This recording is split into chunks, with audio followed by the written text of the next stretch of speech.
ሜካፕ የሚጠቀም ሰው ገና ተሰርቼ አላለኩም ማካካሻ ያስፈልገኛል ማለት ነው። የከሰረ ጤፍ ዝናብ የቀረበት ወይ እንትን ይባላል አይደል? እንደዚህ ይደረጋል። የጠፋ ጤፍ ገበሬው ይዘራል መካከሉ ላይ ማለት ነው። እና እንደዛ እዚህ ጋር ቅንድብሽ እዚህ ጋር እንትንሽን ስታስተካክል የምትዩ ማለት ነው።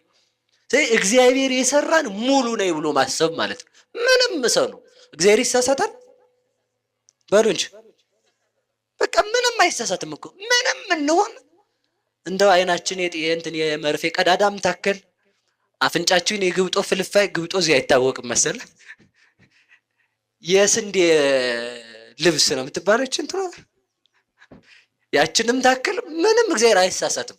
ዋናው የሰው ልጅ ውበቱ መልኩ ሳይሆን ማንነቱ ላይ ነው። ምንድነው የሰው ልጅ ውበቱ በሉ ንገሩኝ። በጣም መጨነቅ ያለብን ምናችን ላይ ነው? ማንነታችን ነው። ምንም ብታምርም ባታምርም ምንም ትርጉም የለው።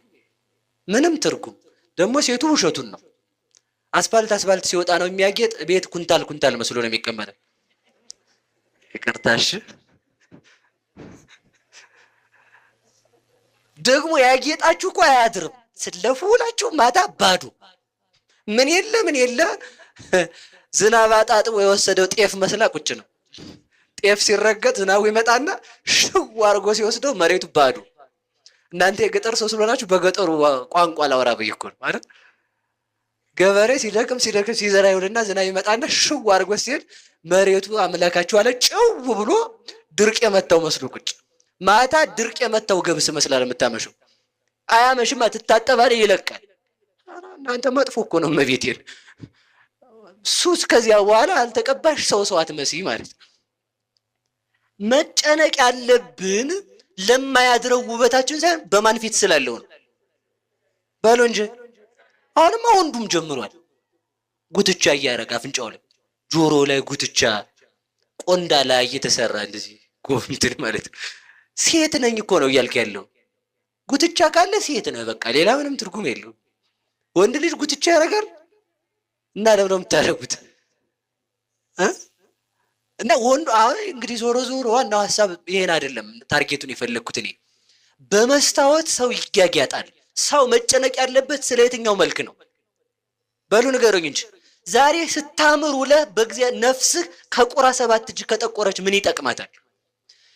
ይኸው በጣም ዋጋቸው ብዙ የሆነ ውድ ሽቶዎችን ተረጭተህ ነፍስህ ከከረፋች ምን ጥቅም አለ? በጣም የሚጣፍጥ ምግብ በልተህ ለዘላለም ራብተኛ ከሆንክ ምንድነው ጥቅሙ? የሚመች ፍራሽ ላይ ተጋድመህ 100 ዓመት ኖረህ ለዘላለም በሳት ከተቀቀልክ ምንድነው ትርፉ? ቆም ብሎ ማሰብ ያስፈልጋል። ለዚህ ነው ቅዱስ ኤፍሬም ሲናገር ለክርስቲያን በመሬት ላይ ውብ ከተማ አይደለችም ውብ ልብስ የለውም ይል። እስኪ በሉ ለክርስቲያን በሉ እንኳን ውብ ከተማ ውብ ምን የለውም ውብ ልብስ እንኳን የለውም ምድራዊ ልብስ ማለት ነው። ለምን ትሉኝ እንደሆነ የምታዩት ያ ውብ ከተማ ነገ ኃላፊ ነው። እንዳልነበረ ይሆናል። ታሪክ ይቀየራል። ማግኘት በድህነት ይቀየራል። ስልጣን በመሻር ይቀየራል። ውበት በመፍረስ ይቀየራል። ያም ባይሆን በመልከኞች ይተካል። ያም ባይሆን በበሽታ ይፈርሳል። ያም ባይሆን ሞት ያፈርሳል። የትኛው መልከኛ ነው ያለው? አሁን እነ ወናን ይዛ ያላችሁ የምትጃጃሉላችሁ ሰዎች አሉ እንዴ? ሐውልት ሆኖ እኮ ነው የቀሩት።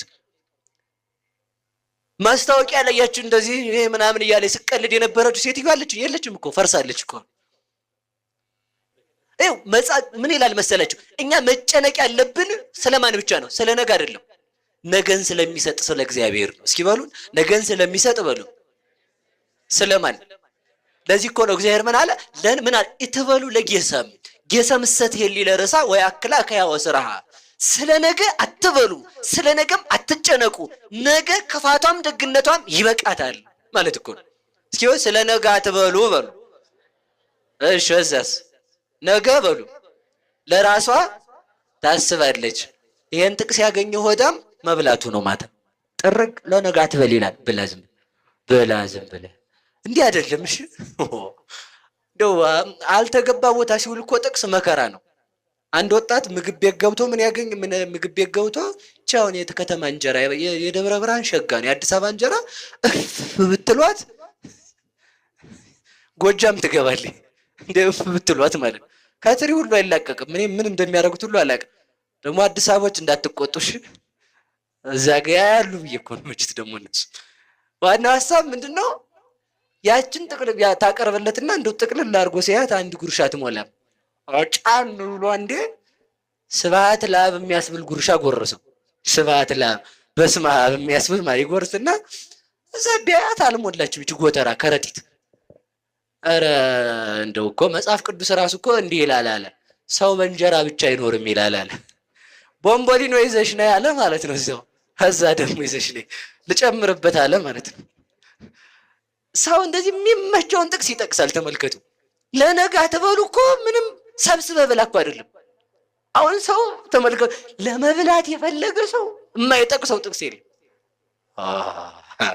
አሁን እናንተ ቆራቡ ስትባሉ ነገ ኃጢአት ልሰራ እስኪ በላና እንደው ነገ ላሰራ ነው። ድሮን ሰው እኮ ነው።